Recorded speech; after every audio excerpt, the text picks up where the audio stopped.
Party ఫిరాయింపు ఆరోపణలు ఎదుర్కొంటున్న station Ghanpur MLA Kadiyam Srihari ఇవాళ స్పీకర్ గడ్డం ప్రసాద్ ముందు హాజరు కానున్నారు. ఇప్పటికే కడియంకు నోటీసులు కూడా జారీ అయ్యాయి. కాసేపట్లో స్పీకర్ ఛాంబర్లో విచారణ జరగనుంది. కడియం శ్రీహరిపై బీఆర్ఎస్ నుంచి ఎమ్మెల్యే కేపీ వివేకానంద అనర్హత పిటిషన్ దాఖలు చేశారు. ఈ రోజు జరిగే విచారణలో పిటిషనర్ తరపున ఎవిడెన్స్ తీసుకోవాలని స్పీకర్ భావించారు. అందుకే కేపీ వివేకానంద గౌడ్ వాదనలను స్పీకర్ నమోదు చేయనున్నారు. స్పీకర్ ఛాంబర్లో విచారణకు కడియం శ్రీహరి తరపున అడ్వకేట్, వివేకానంద తరపున అడ్వకేట్లు హాజరు కానున్నారు. కడియం శ్రీహరి గతంలో స్పీకర్ నోటీసులను స్వీకరించి రిప్లై కూడా ఇచ్చారు. తాను బీఆర్ఎస్లోనే ఉన్నానని, పార్టీ నుంచి బయటకు రాలేదని స్పష్టం చేశారు. ఈ నేపథ్యంలో ఈరోజు పిటిషనర్ తరపున అడ్వకేట్లు కడియం శ్రీహరి పార్టీ మారారు అనటానికి సరిపడా ఆధారాలను స్పీకర్ ముందు ఉంచాల్సి ఉంటుంది.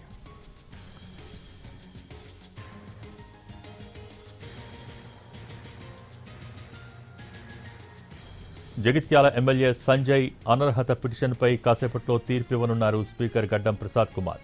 పార్టీ మారినట్టు ఫిర్యాదు చేసిన జగదీష్ రెడ్డి అడ్వకేట్ను హాల్కు రావాలని ఆదేశించారు స్పీకర్.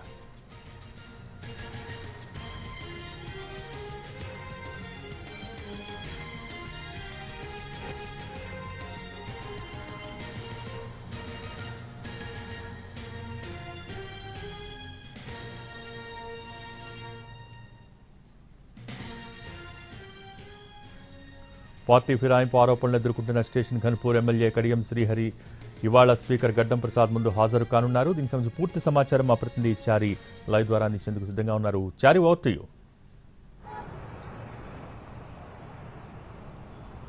అనర్హత పిటిషన్లకు సంబంధించినటువంటి వ్యవహారం కొలికి వస్తుంది. అయితే ఇవాళ స్పీకర్ ఛాంబర్లో రెండు అంశాలు ప్రధానంగా ఉన్నాయి. మొదట కడియం శ్రీహరికి సంబంధించినటువంటి అనర్హత పిటిషన్ మీద నోటీసులు ఇచ్చినటువంటి నేపథ్యంలో ఇవాళ విచారణకు రాబోతుంది. అయితే దీనికంటే ముందే 10:45 జగిత్యాల ఎమ్మెల్యే సంజయ్ ఎవరైతే ఉన్నారో వాళ్ళకి సంబంధించినటువంటి విచారణ ఇప్పటికే ముగిసింది. మొత్తం 10 మంది పార్టీ ఫిరాయించారు అనే దానికి సంబంధించినటువంటి ఆరోపణలు ఎదుర్కొంటున్నటువంటి నేపథ్యంలో ఇప్పటికీ 8 మంది ఎమ్మెల్యేలకు సంబంధించినటువంటి విచారణ ముగిసింది.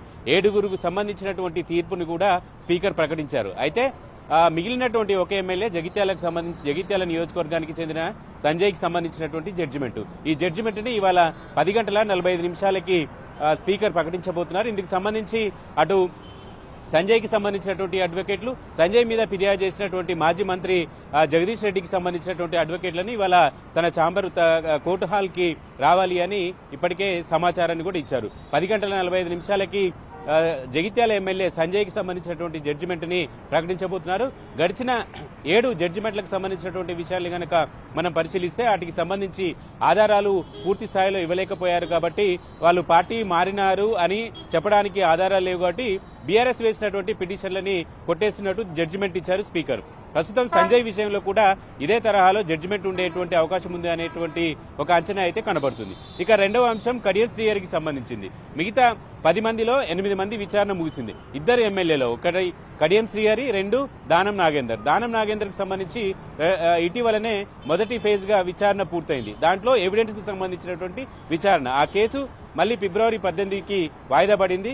ఆ ఫిబ్రవరి 18న మళ్ళీ దానం నాగేందర్కి సంబంధించినటువంటి విచారణ కొనసాగుతుంది. దీంట్లో భాగంగా ఇక కడియం శ్రీహరికి సంబంధించి ఇప్పటికే నోటీసులు ఇచ్చారు. ఆయన కూడా రిప్లై ఇచ్చారు. నేను పార్టీ మారలేదని, టీఆర్ఎస్ లోనే కొనసాగుతున్నానని, పార్టీ నన్ను సస్పెండ్ చేయలేదని, సభ్యత్వాన్ని నేను కూడా వదులుకోలేదని చెప్పారు. ఈ నేపథ్యంలో దీనికి సంబంధించినటువంటి ఆర్గ్యుమెంట్స్ కూడా ఉంటాయి. కాబట్టి ఇవాళ 11 గంటలకి తన ఛాంబర్కి హాజరవ్వాలని ఫిర్యాదుదారుగా ఉన్నటువంటి బీఆర్ఎస్ ఎమ్మెల్యే కేపీ వివేకానందకి, అలాగే పిటిషనర్ ఎవరైతే పార్టీ మారారు అని ఆరోపణలు ఎదుర్కొంటున్నటువంటి కడియం శ్రీహరి, ఇద్దరికి సంబంధించినటువంటి అడ్వకేట్లు ఇవాళ హాజరు కాబోతున్నారు.